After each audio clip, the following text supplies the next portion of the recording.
Fighting Blindness Canada's Viewpoint is a virtual education series that brings you the latest in vision research presented by health experts from across Canada. The webinar you're about to watch is a recording. To learn more about the research we fund and upcoming webinars and events, please visit our website at fightingblindness.ca. This Viewpoint webinar is proudly presented by Bayer and supported by Novartis, Allergan, Janssen, Biogen, AGTC, MeiraGTx, and the SickKids Foundation. We'd also like to thank Accessible Media Inc., our national accessibility partner. Everyone should download the AMI app, which is a fabulous resource, and you can watch excellent programming, including previous Fighting Blindness Canada events. Thank you for watching. We hope you enjoyed this webinar and share your thoughts with us in the comment section below. Thank you, Morgan, and it's an honor to be here. This is an idea that Briar and I have discussed, I guess, over the past 2 or 3 months, kind of since the world started to change, because we realized that people who are blind and people who are dealing with vision loss have some unique challenges to deal with in the time of COVID-19, where we all have to be, somewhat apart from each other.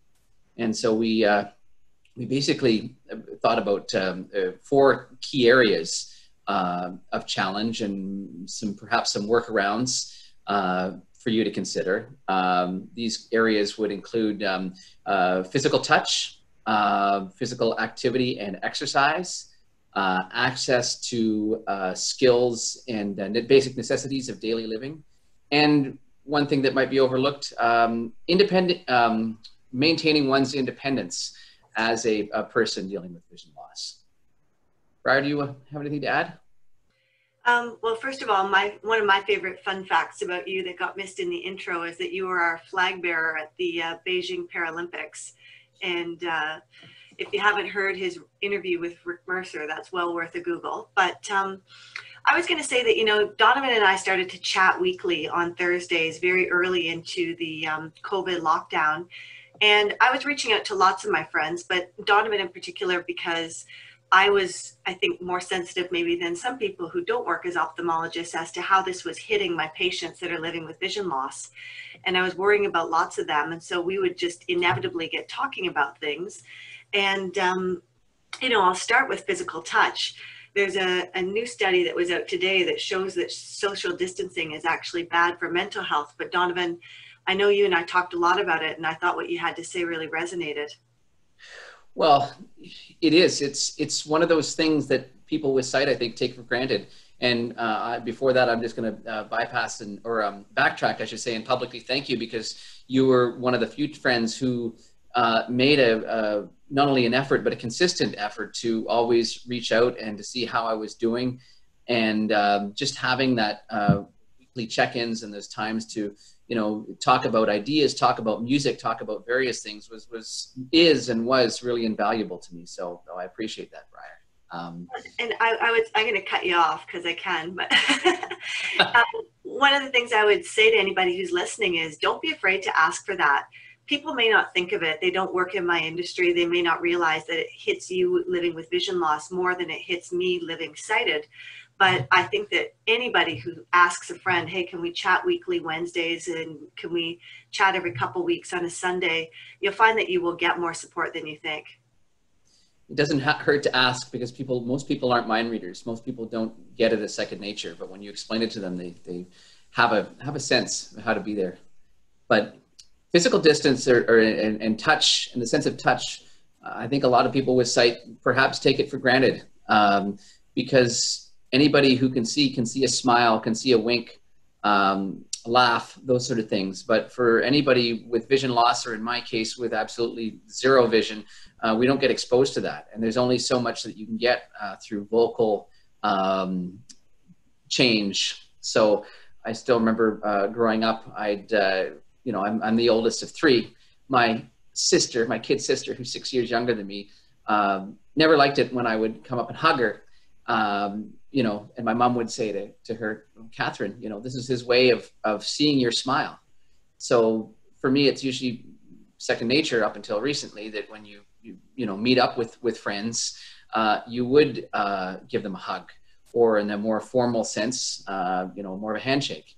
And I can still remember meeting up with a really close friend just as things were starting to break. This would have been on March 12th, and I, get to the Chewy's Oyster Bar where we're going to have our dinner in Vancouver, and I get out of the cab and kind of reach to give her a hug because I'm still not sure how people are reacting, and she says, "No hugging," and not meaning to be mean, obviously, but there was definitely a part of me that just felt a little bit of sadness, a little hurt, like, hey, I don't think I'm sick.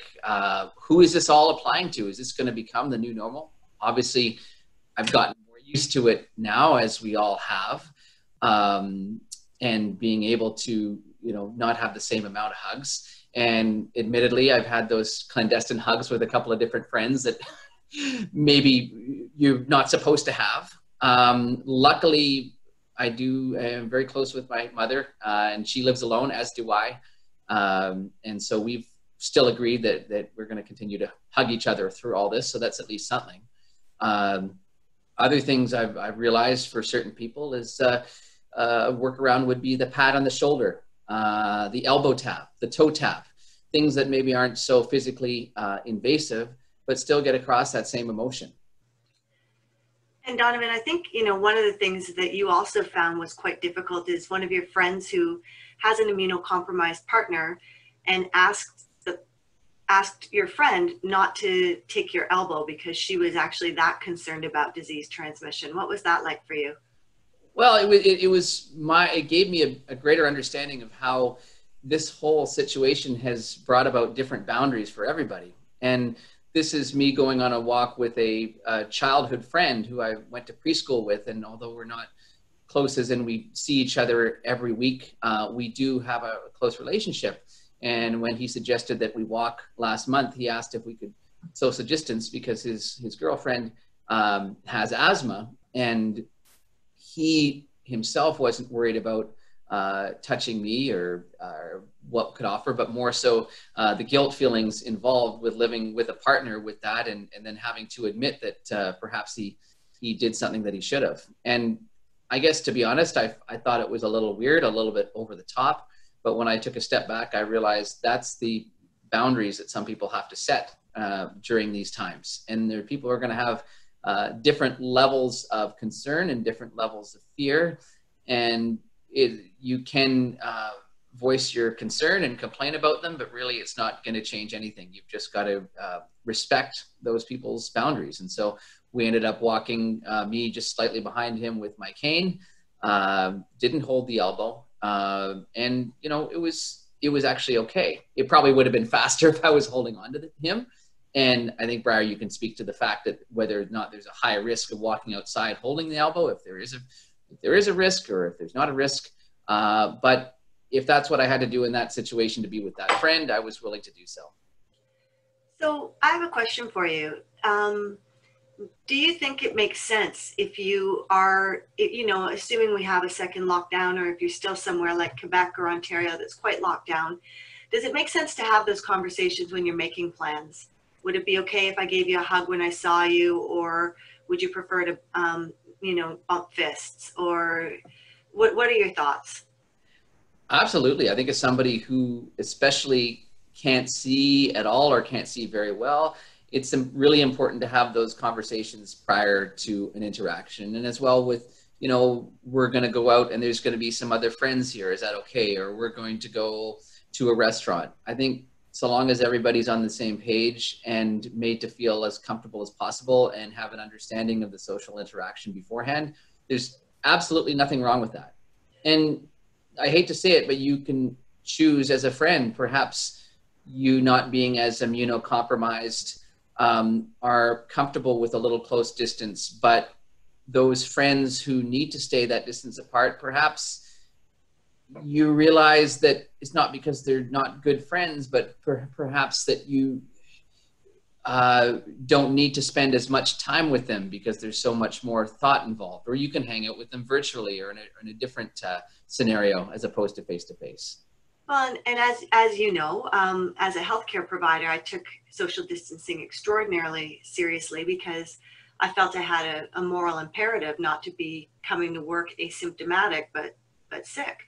So I was pretty tight on it, but thinking about, if I had run into you on the street, or if you and I had gotten together and you asked to take my elbow, I wouldn't have had any concern personally. But if I did, I would have brought you a glove, watched you put it on properly, and had you hold my hand through the glove, or I would have had you hand sanitize prior to taking my elbow. And then I would have made sure that I took my shirt off inside out and put it directly into the wash. I think that's a great consideration. So there's still the ability to hold the elbow in those interactions, but there are protective measures that you can take, because some people, like I can walk without an elbow, but if, for instance, you're walking down a busier street or through an area with obstacles, I feel a lot more comfortable holding the elbow. And even when I'm with you, I feel much more comfortable when you're on my elbow, even than the elbow of the person next to me, because we walk together quite a bit. And I would not want to watch you go down a set of stairs without somebody hanging on, right? So it's, yeah, I think that makes sense. And, other things that are going to be, I think, a longer time coming back is, I'll never forget, one of the first times I was out with you, your good friend Katie had on this great pair of red patent leather heels, and everybody was talking about them, and she just put her foot right up and said, "Here, Donovan, feel them so you can get an idea." Mm-hmm. And it was neat for me to see how much you could pick up about what was going on there. So that tactile sense is important. One question I would have for maybe in the question and answer forum for anybody who's partially sighted is how they're doing interpreting facial expressions through a mask. Because a smile is quite big and open, and you see teeth and you see lips move. But with the mask on, you're relying on much more subtle cues of just kind of the crow's feet wrinkling. And I think I perceive it would be more difficult for you to read facial expressions through a mask. But Donovan, I know you can't answer that one, but I'll put it out to the crowd. Next question for you.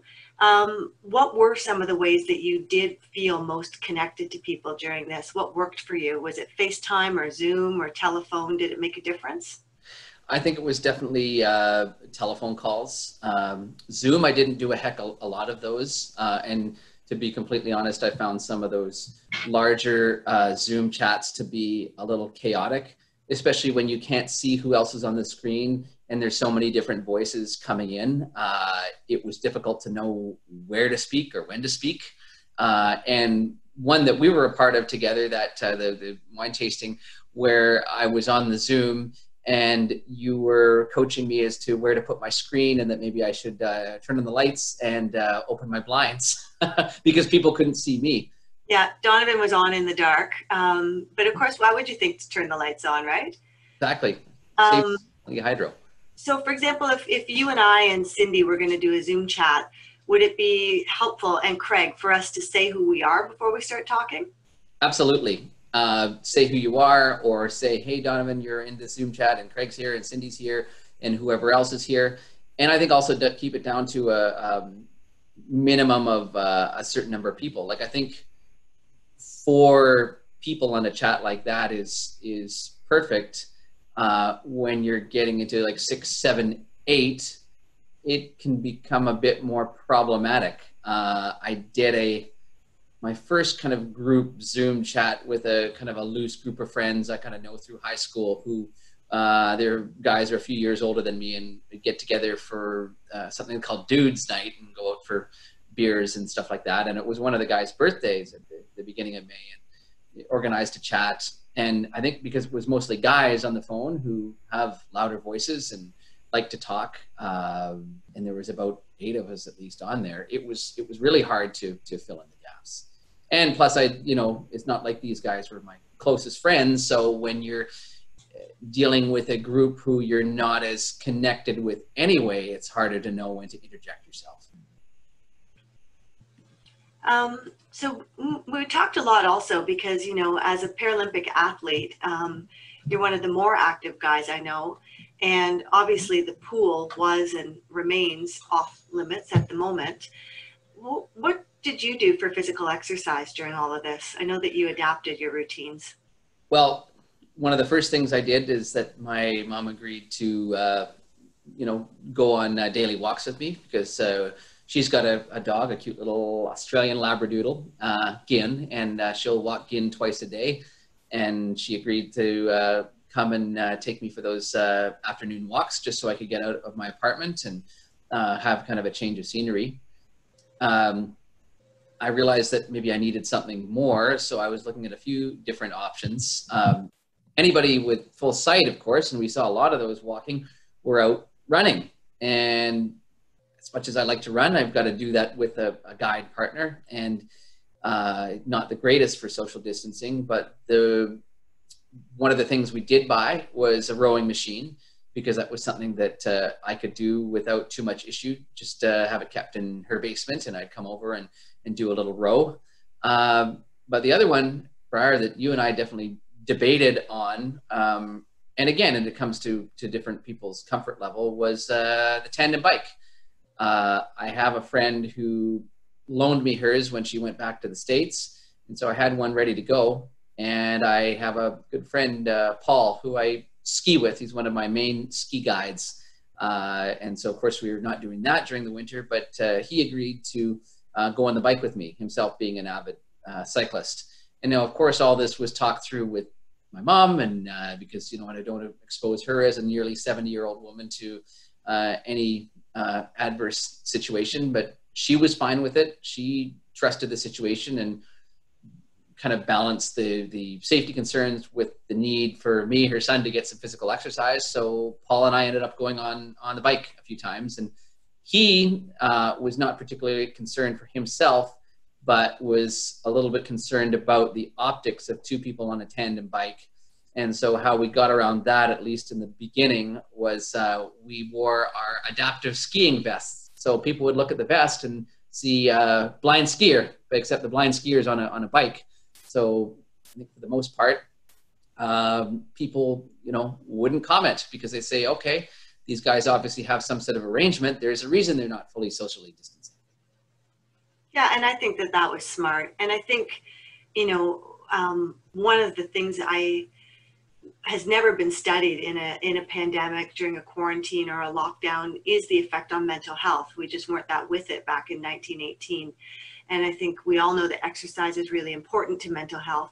And we all know that social isolation is bad for mental health. And so I think that if there is, and we know that among patients who live with blindness and vision impairment, there are higher rates of mental health disease, such as depression and anxiety. And that even for people who haven't been previously affected, that COVID-19 has been difficult for many reasons. So I think getting exercise was really important. I'd be curious as well, for people who are partially sighted, you know, if you are trying to go out for a walk and things like that, for example, if you had RP, were you self-conscious about being able to keep 2 meters away from people or get out of the way of people who were coming towards you? That's another thing that I maybe take for granted walking with somebody, is that people who have vision or limited vision or low vision don't necessarily know where others are around them in space, and they themselves might be fearful of somebody coming too close to them. And then there's the other side of the fact, is maybe somebody who's newly blind or dealing with vision loss. How is the rest of the sighted world going to know their condition if they don't have their white cane out? People would just think that, oh, this person is clearly not obeying social distance guidelines. Whereas, yeah. What? I was going to say, you know, kind of our next topic that we were going to talk about was support with tasks of daily living, and kind of segueing from the sidewalk into the store, you know, where there's aisles and things like that, and it gets more crowded. I mean, I'm very sensitive to the fact that in the newly blind or people who are losing vision gradually, lots of people aren't ready for a marker that they have a disability yet. They're not ready to carry a white cane or carry a dog. And I think part of that is emotional, that you're recognizing that you're giving up an aspect of your independence. You know, you may still be grieving that loss. And so I don't ever push people on it. But, you know, I always think about, I have a big 6'5" guy who lost vision in his late 60s. And he almost got into a fight because he bashed into this tiny little 5-foot woman while she was with her 6'5" boyfriend who likes to fight. And he had to really talk quickly to avoid that being a bad situation. And that was, for him, what convinced him was that even though he could get around in the store without knocking too much over, that he didn't want to be perceived as a bully who would bang into women on purpose because they got too close to him. So that backgrounder, by way of saying, I've been really wondering if people have thought about using a white cane even when they don't need it per se, just to signal to others that, hey, if I'm too close to you, it's certainly not my fault. Or even if you're not comfortable with the full-on white cane, it's one of those ID canes that you kind of hold out at your shoulder that's not necessarily dragging on the ground, but more of an identifier to others of your disability. And I wonder too, I mean, things like getting groceries, you know, if that's something that a friend normally goes to do with you, but they're not comfortable, are they dropping things off? Or if you like to eat out, how are you managing that all the meals were in the home for weeks and weeks?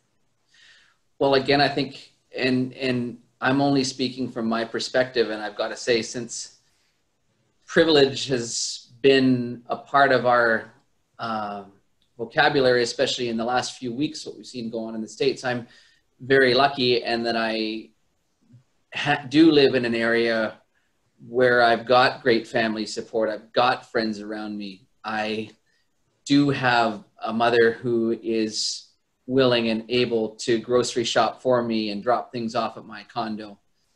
And I'm very lucky in that respect, but for people who aren't, I know there are some workarounds. I know that you can order groceries online through groups like Spud, although I've heard they were pretty backlogged. For food delivery, DoorDash and Uber Eats are two of my best friends over the past few weeks because, you know, it's nice to have a bit of variety in different foods, and those apps are relatively accessible, and they allow for delivery to the door where you don't even have to have an interaction with the delivery person. So they'll knock and they'll leave it, and then you can just pick up the food, bring it in, wash your hands thoroughly, and then eat. I know that you're not much of a cook, to put it mildly. So, you know, pre-COVID, how many nights a week would you eat out? Or eat at a friend's or eat at your mom's? I'd say at least 3 nights. Mm-hmm. And so going up to 7 probably made it a little bit monotonous, to say the least. Oh yeah, well that's why, again, thanks to my mom, that she had some pre-frozen meals, and we kind of split a membership to HelloFresh, and so those meals would come in, she'd prepare them and give them to me to keep frozen. And so my meals would be a combination of those frozen dinners, and if I had a craving for something more like a sushi or Greek food or Indian, then I would go and use one of my delivery apps. And, you know, what are some of the ways that we could look at strategizing that for somebody where even Uber Eats or DoorDash gets pretty pricey out of pocket, right? I was trying to think, are there people like BC Adaptive that suddenly they're not volunteering on the slopes anymore? Would they be willing to cook a casserole and bring it over frozen in individual sections? Or, you know, would you have felt comfortable to ask Heather, for example, to make a couple meals that you could stick in your freezer for a rainy day if you were in a position that was less privileged than we are in? I think those are all great ideas. I think some of those not-for-profits could, and I think some even have turned their attention. I know that I think it was Rocky Mountain Adaptive in Alberta, or Sun Peaks Adaptive. One of those sport organizations was offering their volunteers to do grocery delivery and things of that nature. So I think that's a really great outside the box way for those organizations to keep running, for people to keep volunteering who feel safe doing so, and for the people who need it most, who are the most disconnected from friends and family, who don't have the luxury of having a friend come over and deliver that food, that they can still continue to be well fed and well taken care of. And even I think, you know, just as we're kind of spitballing, that maybe those guides might be people who'd be willing, you know, somebody like your friend Paul, maybe if he didn't bike, he might have been willing to call you once a week when you would have been on the hill and just chat for 15 minutes. So really trying to strategize. No, there's a lot of different ideas that that we can use to stay connected and not just well fed, but just in generally stay connected and stay social, even though we have to remain apart from each other. And what do you think, like, how do we get that message out? I mean, somebody like me, I don't use Facebook very much to interact, but I'll use it sometimes as a platform. So I'd feel comfortable to say, hey, if you've got a friend, for example, with anxiety, or you've got a friend with visual disability, don't forget about them. Here's the ways you could support somebody with visual disability during COVID. But how do we get that broader message out? You know, how does your friend Karen in South Africa get a reminder that, oh my gosh, I should think about Donovan, or I should think about my other friend who's got visual impairment? Well, unfortunately, I think part of the onus has to fall on us as the person with the disability to, as hard as it may be sometimes, to ask for help, to say, this is what I need, and this is how you can help me. And to know that it's not a form of weakness or admitting defeat or inferiority. This is just what friends do for each other. And I've actually found in pre-COVID circumstances, when you make yourself vulnerable and put yourself out there to a friend, it may even strengthen the friendship as a whole, because that person realizes the value that they have in your life, and vice versa. You're a very strong individual, and I admire you for that. And I think not everybody is where you are. Mm-hmm. And, you know, even with you, sometimes you don't ask me for something, and I think, why didn't you just ask me for that? And so, you know, would you, for example, putting you right on the spot, make a 2-minute video listing 4 or 5 ways to reach out to your friends with vision loss during COVID, that would be shareable for somebody on social media who doesn't want to ask for themselves, but would ask for a friend? Oh, absolutely. Because I think it would be educational to them. And by me doing it, that it could help so many different people to help themselves and to help each other. Yeah, because I mean, I think there's lots of people who would post something that's kind of interesting and cute and worth a click, that might not want to just go on there and say, I'm feeling really lonely and vulnerable right now, can you help me? Yeah, no, I agree. That's a far better way to share that. And I think it is tough to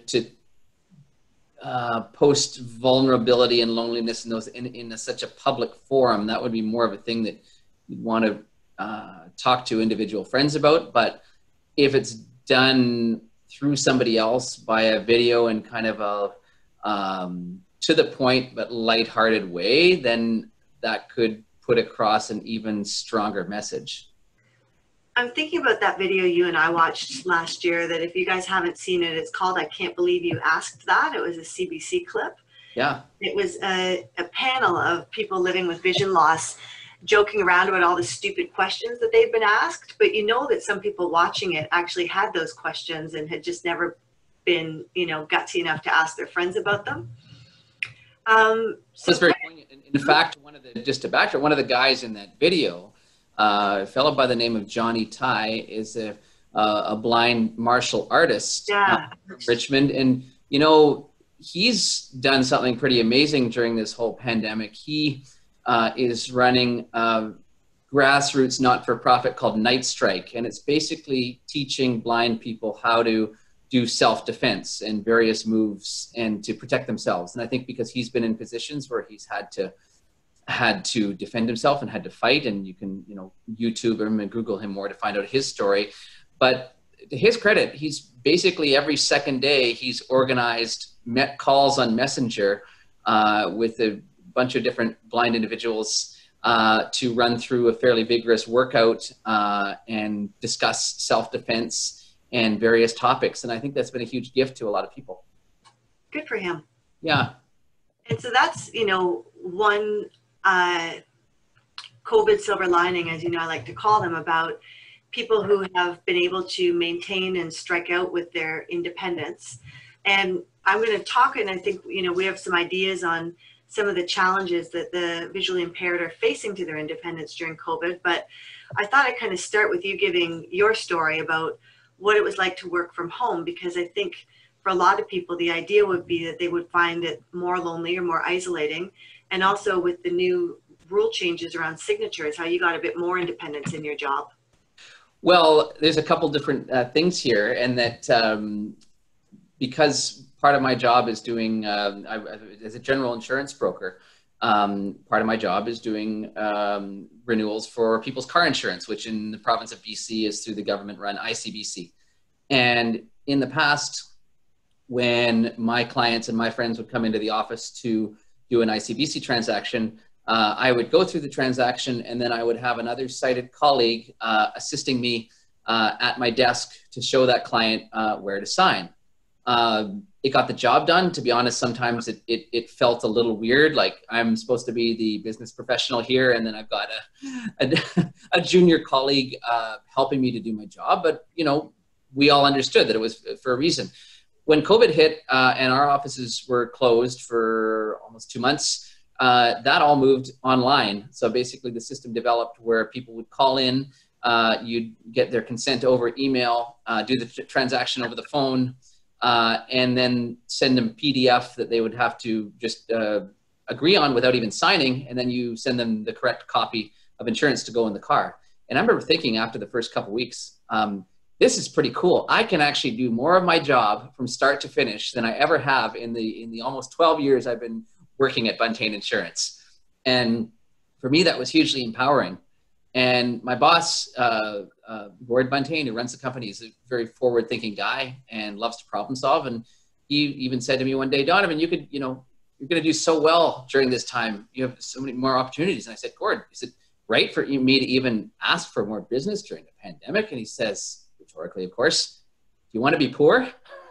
So I took him up on, and I continued to ask, and have done a lot more of those transactions over the past few months. And even though our offices are open, that's still thankfully being allowed to be done over email. So it's allowed me to do transactions for people who normally wouldn't be able to serve because they're not going to drive from West Van or to Whistler to do their insurance with me. So it's allowed me to expand the scope of my business. The revelation I had about working from home, which kind of surprised me a little bit and surprised everybody else more so, is that I realized how much I enjoyed working in my own little bubble in front of my computer with my music and everything going around me. And even though I was busy and some days would be stressful, I felt way less isolated working in my apartment by myself than I did working in an office full of, 8 to 10 people. And it's not a negative bearing on the people I work with. I work with a great company and have some excellent coworkers who I like and respect. But when you can't see and you're working in an environment with people, all different conversations going on around you, phones ringing, clients coming in, that can be incredibly overwhelming. So just as I've transitioned back to a few more days in the office, I've realized, yeah, it's great that we're open and we're seeing clients again, but I come out of those days working in a stimulating office feeling way more anxious and stressed than I did finishing a day working at home. So another silver lining, but moving into some of the negative stuff. So when you go into a store or you go to a restaurant, how do you know if people are sterilizing things properly or hand washing before they interact with you, or that the store is set up in a way that would be deemed safe? Really, I have no idea, although I've started to notice that I can tell by somebody's voice if they're wearing a mask. So that's about the extent of things. And how do you approach that? Do you ask somebody like me, hey, would you go into this grocery store, or can you name some restaurants you've been to that you would say are safe? Like, what are your strategies for that? I think usually going with somebody, and if I'm going to go on my own, make sure that I've got a good patio spot. If it's, say, a restaurant, yeah, if I'm going into a store, I'd much rather go with somebody because I know that I could come too close that I wouldn't be able to see the markers on the floor. If it's in a situation where I have to go, I'd probably walk in the door and ask out loud, am I standing in the right place? Where should I be standing? But way better to go into these places with a buddy or if it's a question of having something picked up, have them pick it up for you. But although, you know, the counterpoint to that is for somebody who normally would go by themselves, that's taking away a bit of their independence. Big time. So yeah, that would be one way that it would take it away. So I think what I could say would be to go to those places maybe with somebody at first, especially if you have some vision, get a sense of where things are, how things are set up, where people are standing, if in fact people are wearing masks and if there are plexiglass around, and then maybe at a second point in time, you know, come back when you feel more comfortable. But I always think, I don't think it hurts to ask, kind of like your interactions with a friend about talking about social distancing. It doesn't hurt to ask the proprietors of the grocery stores or the shops what they're doing. Would you feel comfortable to phone ahead and say, hey, I'm coming in, I won't be able to see what you're doing, could you tell me about it? Oh yeah, I think that's even better. I know for when I got my first haircut, although I didn't phone ahead right away, I did kind of stop by on my walk a few days before and poke my head in. My mom could see that they had the masks on, and I asked the guy, you know, do you want me to phone ahead? When should I come down? And he said, yeah, just come down. And I knew then that this was probably set up safely. And what about your first Uber ride once things started to open up a bit? I mean, how do you know how the car is being sterilized? How do you know what's happening there?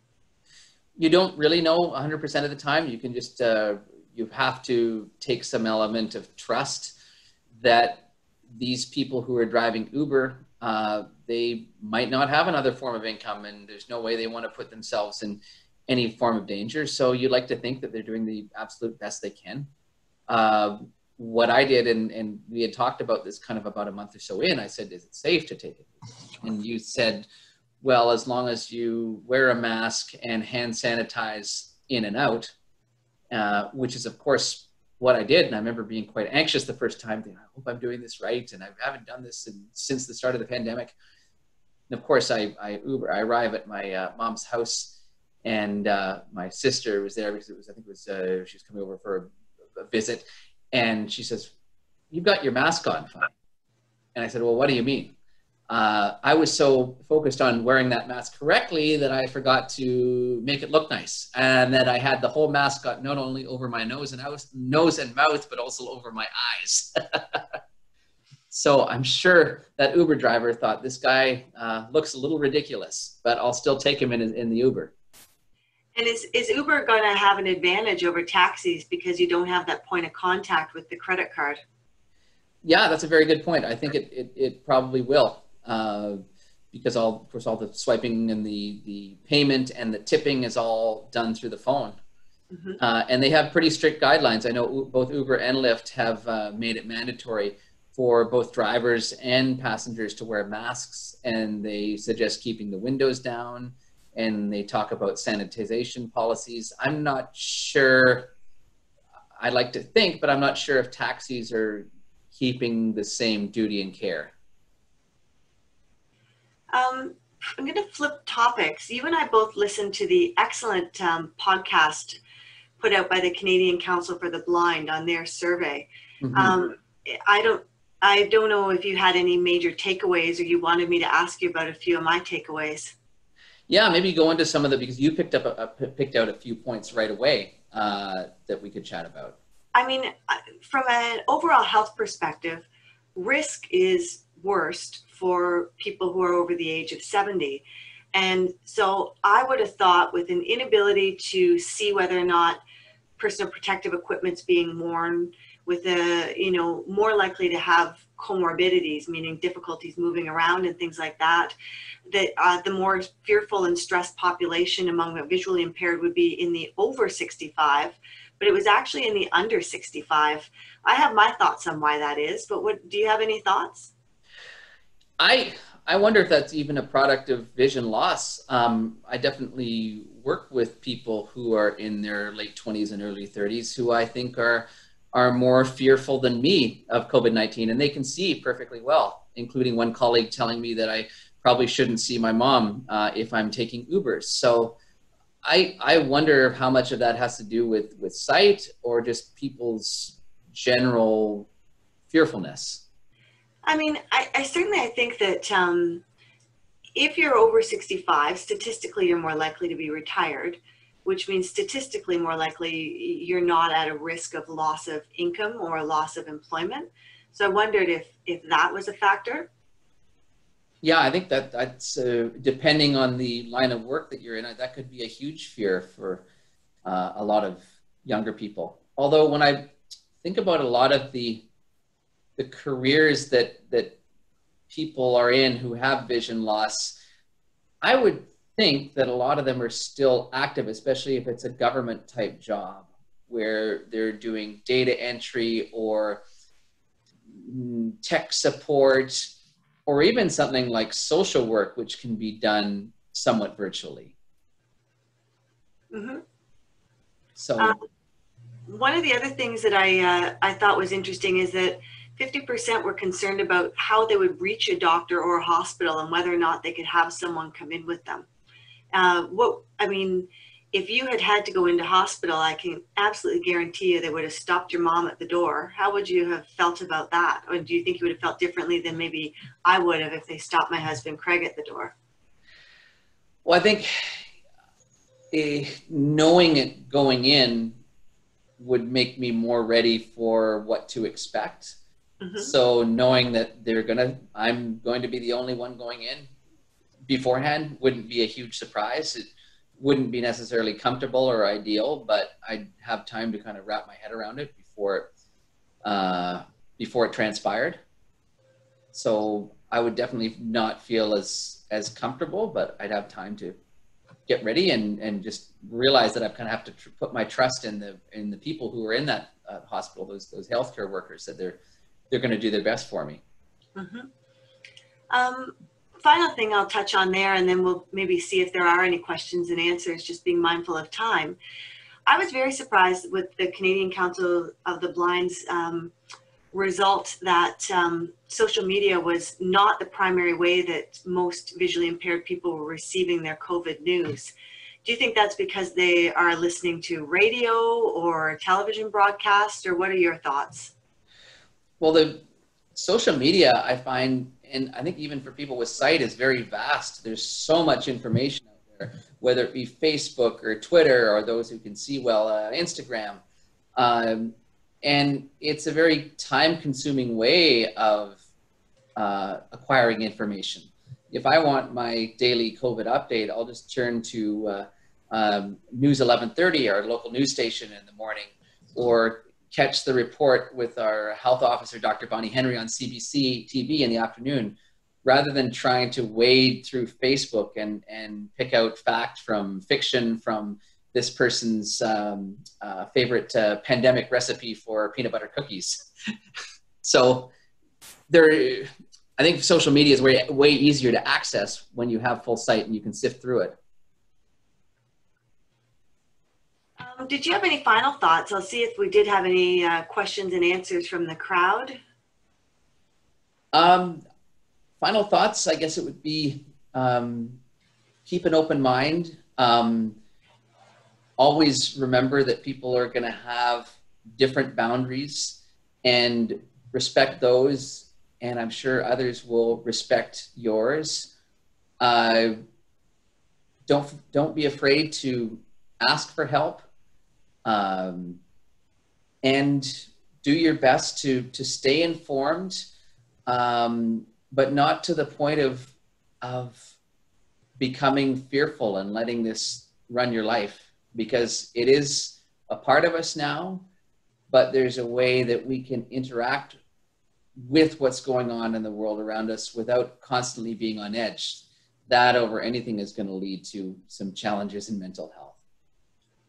And I think for me, my final thoughts would be bounce things off your sighted friends, figure out if there's ways that you can come up with, you know, I think Donovan, you and I came up with a number of things like listening to the same record album or taking tea from the same place to try and keep us connected. And I think, you know, just being given this platform, we're both very grateful for. We're very, very grateful to be part of the Fighting Blindness Canada community. Feel very privileged to be able to speak to you all and share our thoughts today. And I really thank you for your time and your attention. Thank you. And I hope that what we've had to say has offered some support or some ideas to everybody out there listening. And Morgan, thank you so much for facilitating. You've been excellent to work with. Oh, thank you. Well, it's been an absolute joy to have you both. So we'd love to have some questions. I see there's a couple in the Q&A already. So if anyone wants to go ahead and type questions in, please do. You can also raise your hand and we can try to do audio questions. So to do that, if you're using a PC, you press Alt-Y. And if you're using a Mac, you can press Option-Y. And that'll alert me that you want to ask a question over audio. So why don't we just start here with the Q&A. So Todd asked, Briar, can you share the link to the study you mentioned? I'll email it to you. Yeah. If I can send that out in your follow-up email if you send that to me. That'd be great. Because I can't talk and chew gum. If I start looking for it, you'll lose me. Not to mention it's hard to remember over the thing, so it'll just be easier to send it out over email. So Lori was asking, so she said on a virtual group chat, should you say your name every time before you chat or for the whole session or for the first 5 minutes? Like what is the best way to do that? I would put the visually impaired person in charge of letting the group know when they were comfortable. So if you're out with Donovan, he recognizes my voice, you know, most of the time across a room, but maybe not in a really loud room. And so what I would say is, Donovan, and you tell me what you think, but if you and I and Cindy and Craig are on a call, it'll take you a minute to figure out who's me and who's Cindy, and then you're probably good. Yeah, I would agree. And on a larger call, maybe if people can go around the room and say their names, just so that you have an idea who's on, that's a good starting point. And would you want them to just say, hey, it's Briar chipping in until you kind of said, okay, I know who everybody is? I think it depends on how well you know the people. I don't think it's necessary to say it every time. Just saying it off the get-go is the most important. Kind of like a roll call. Definitely. So Stephanie said in the chat, she said, I have partial sight and have always noticed facial expressions from tone of voice and body language even before COVID. So that was just a comment about when we were talking about that. And Jason King had a question. What are your thoughts on having not-profit organizations take the time to visit businesses and advise on how to make their services more accessible, e.g. tactile lines, descriptions of policies online, etc.? I mean, I think that's a brilliant suggestion. I think that's excellent, yeah. Especially if this is going to continue with lines on the floors and plexiglass, and a business would see a lot more people with disabilities, then absolutely, that would be huge for some of these businesses. And it might be a win-win, right? If I was a business like, I don't know, I'm going to pick Earl's out of my hat, that was able to go to somewhere like Fighting Blindness Canada and say, can you send this out to your members? We're thinking about them and we want them in our restaurants to feel safe. I don't work for Earl's, by the way, I don't hold stock, but you know, that if there was a way for somebody like Fighting Blindness Canada to say, here's 12, you know, restaurants or shops that we've vetted and we've sent our people into and we'll send out to our community. That's a great idea. And especially if some of them are chains that people in different parts of the country can think, oh, this place has a high standard of cleanliness and sanitation, and if FBC recommends it, then I feel safe and comfortable going inside. Well, that's it. That's to my point about, you know, you're wanting to go out for a bite to eat, you're a single guy, and nobody else is available. How do you know where you're safe? Oh, well, this, you know, not-for-profit that I trust has gone and visited it for me. It's a great think outside the box idea. I'd never thought of that before, and I'm sure that there are lists of businesses that are more equipped with dealing with people with disabilities, and maybe now is the time to showcase them. Well, Donovan, you know, you and I always try and solve the world problems when we get together, right? Of course. Another question. The organization that I work for has a team of volunteers who all have challenges. We do this service from a first-person perspective.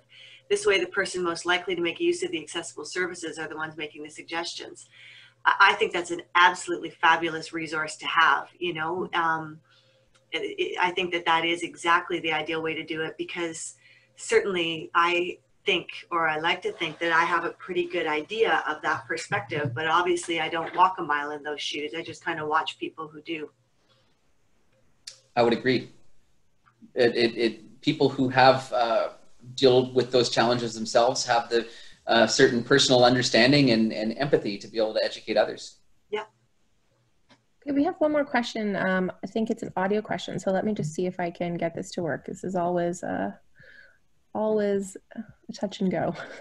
All right, Sherry Wolfson, I have you I've allowed you to speak over the audio. You have to unmute yourself though. So it's Alt A on a Windows or Shift Command A on a Mac.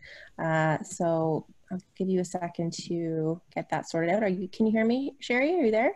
Yes, I'm here. I just want to quickly say that I admire you so much, Donovan. I'm just so impressed.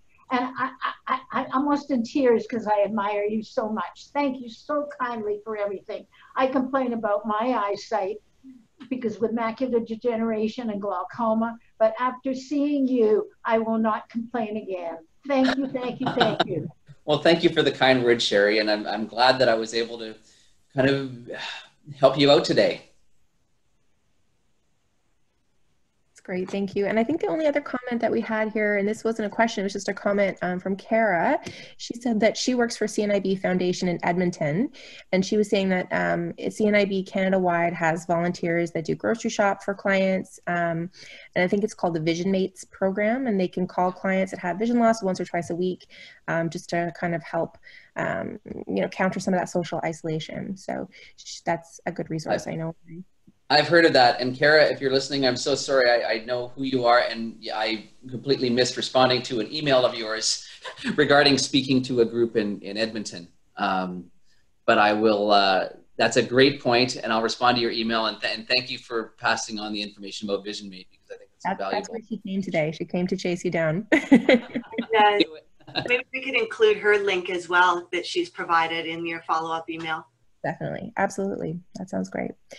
Okay, so I think that's it for the questions. So thank you both so much. That was really, really great. Oh, actually, sorry, I had one more here that came in through email. Last question, and then we'll go, because I know we're over time a little bit. Lori sent in a question over email, and she asked, how do I know where to stand in a lineup where people are expected to be 2 meters apart? So this is, I think, what we were just saying is, if you're,